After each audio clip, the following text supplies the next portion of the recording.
Sometimes games Okay. can mean everything to us. The right game with the right person just hits different, and that can lead to a lifelong love of a developer, franchise, or even just one game in particular.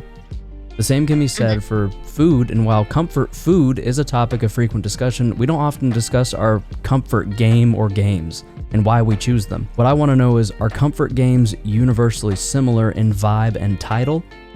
Or will comfort Absolutely games not. change drastically depending on the person? What is your comfort game, Amber, and why? Specifically, it's Majora's Mask because the music. Obviously, I like the music. The storyline and the way everything goes together is a really calming feeling for me, and just knowing that I'm going in there and saving everything.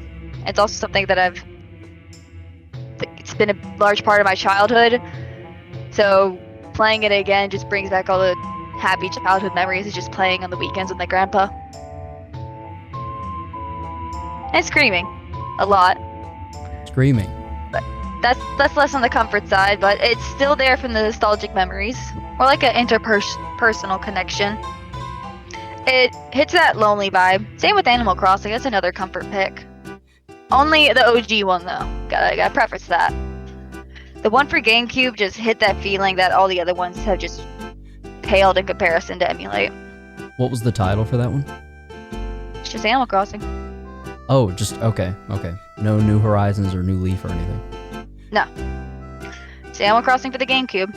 There technically was one prior to that on the 64, but that released Japan only, which is what became into the GameCube version. Okay, yeah. It was specifically made because the developer had a feeling of loneliness and isolation when he moved from the mountains to the big city, and he had none of his old friends and didn't feel close to anyone anymore. That's why the game is behind that specifically is made. insanely beautiful. Yeah, being so close to everyone but not even being connected. The game focuses heavily on making connections, not having connections, which is what the new ones are, making them. When you first start, you literally don't know anyone. You go out of your way to talk to everyone. Literally, the first task you have in the game is to speak with every single villager. And a lot of them, they treat you like absolute dog shit, dude. Because then you get to see how they start to treat you. Oh, it's so you all have about the comparison of... Yeah. Oh, okay. Their personalities, even the nice ones, are still a little sassy here and there. And even when you become good friends with them, it becomes like playful banter. It's the fact that you can tell the distinction of it. And all the new ones are just very, hi, we're friends. Yeah. What is your comfort game and why? And if you have more than one, feel free to elaborate. I don't know. No, there's kind of a little bit to unpack because It is. one, being a comfort game of anything, I mean, it would have to be more of a comfort hobby than just saying like a comfort game. Because I don't like to watch movies. I don't find movies in the slightest comfortable. So this question being directed to a hypothetical audience who does have comfort games. Well, here's the thing for me, and that's why I started off with that. The comfort gaming doesn't really exist. I have things that I do that are fun, but I might, like, say if I'm in a bad mood, I might not go towards video games to find that, sense of comfort, right? Right. And when I have a bad day, or if, like, there's just something I want to chill out and play, I was gonna say synthetic, right? But I know there will be a time where, like, I move on from that and I'm not entertained by it anymore. That's fine. But in the same sense, I guess, where people who like to read for comfort don't read the same book. People who like to watch movies sometimes don't watch the same movie. So I'm kind of in that boat where I'll say what happens to do, like, kind of loosely correlates with how my life is going. So if I'm playing an MMO for, hundreds of hours a week, then, my life's in a terrible position.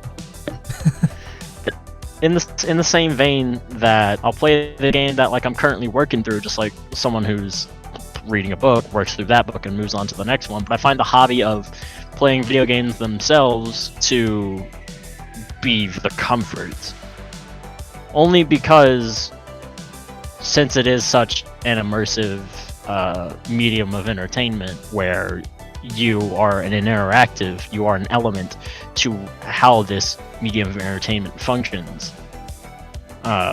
as opposed to reading books. Like I can't read books. I know how to read. Reading hard, gaming fun. But there's no, I guess, input part of it where something is subject to change based on what I do as that fifth element, I guess. But another bit is you'll often find two contrasting types of Steam user accounts where, like, the most hours I have in a game, technically it'd be PSO2 between North America and Japan, but let's not count that. Let's just say 7 days. I have 464 hours in. And that's over the course of multiple huge update variations and over the course of like 5-6 years.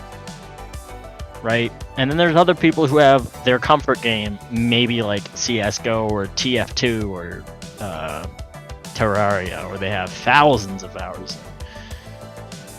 So I guess this is kind of a divided question. This audience isn't exactly one type of person who all have the same thing. Well, then it sounds like you're on the split side then. I mean, which is fair because there's gonna be those people, but you're saying that, like Amber asked, you don't have a game that hits you like warm soup on a cold day. That's Minecraft. That's her Majora's Mask or Animal Crossing. So yeah, because I mean, if you think of it as warm soup, we're deciding that it's chicken noodle, and you just like the temperature of the soup to be warm. You don't, as long as it's a good flavor.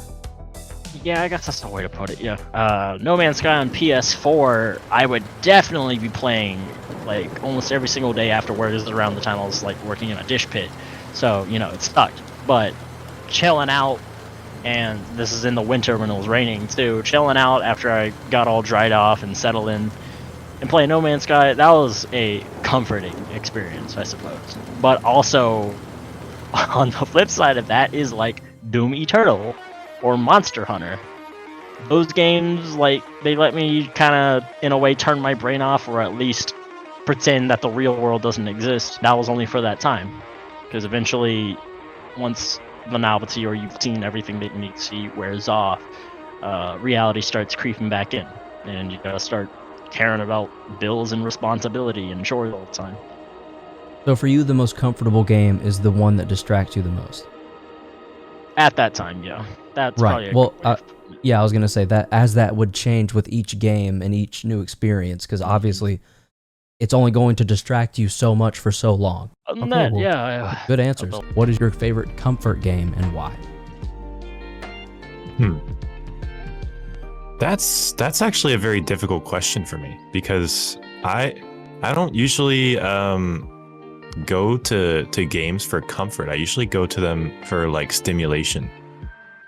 So usually my sort of comfort food media tends not to be games, but it tends to be anime or YouTube videos. And when I'm feeling down, I do that. But when I feel like I need to do something like active, like something that'll get my brain going, I'll play like a rhythm game or a game with friends. But I do end up playing like games that are sort of more comforting, but I never play them consistently. Like I usually get very tired of them. Like Minecraft and Terraria, like I can't really play them single player, but when I play the multiplayer, it's always a very good experience, but I can never play them for too long. Like a session will last less than a week, basically guaranteed. Right. So, and I would even say that like OS is like a comfort game for me, even though I come back to it all the time. It's very common that people that play the game as much as, I do, will say things like, "Oh man, I hate this game. I wish I could quit," like all the time. And I think that's a pretty common trend in rhythm games, because they can often be the opposite of comforting. They can be very uncomforting because drilling the same song over and over again. No, not actually that. It's more of like the enjoyment factor of rhythm games is based solely upon how much you're improving. And when you're not improving, you don't enjoy the game. Like it's hard to enjoy the game when you're not improving. You can do certain things, like you can go for better scores on lower difficulty maps. Like you could try to collect lower difficulty scores. There are other goals than just being, improving your scores on the hardest charts in the game. But even then, like, some people can do that, but I can't, like, I don't know, it's boring to me. When I play a rhythm game, I want to work on my skill cap. When I'm feeling bad and like I'm playing bad, I'll just either watch anime or I'll watch YouTube. I've never really like depended on a game as, say, like to comfort my mental state. It's always like media where I can chill and like sit back, because I feel like if I'm like sitting down playing a game, I'm not like relaxed. I don't know. No, I totally get know that like because- yeah. Go ahead. I know some people do that. Like some people will get wrapped up in a single player game, but for some reason I just can't do that. I mean, that's understandable. It's funny you said Minecraft. I've been skipping over this for like, I read the whole thing for Amber, but then I skipped this part for everyone else just because I didn't want to unintentionally influence or just continuously give my own input.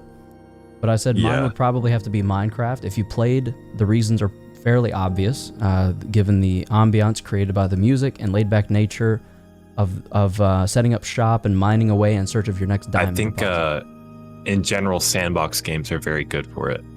Oh yeah, because you can just there's no direction, there's no strategy, there's nothing but to just exist. There's a lot of freedom involved in sandbox games. Right. Which is probably why Minecraft is such a somewhat obvious answer. I didn't think comfort gaming was common or a thing that's been talked about because of what you basically just explained. But at the same time, I figured some people would have one or two maybe that they come back to for nostalgia or because it makes them feel at home or whatever. See, I do come back to older games, but I never like consistently do. Like I'll come back to them for a nostalgia trip and then I'll basically never touch them for a while. Yeah. So it's not like a consistent game that I could like answer with. Yeah.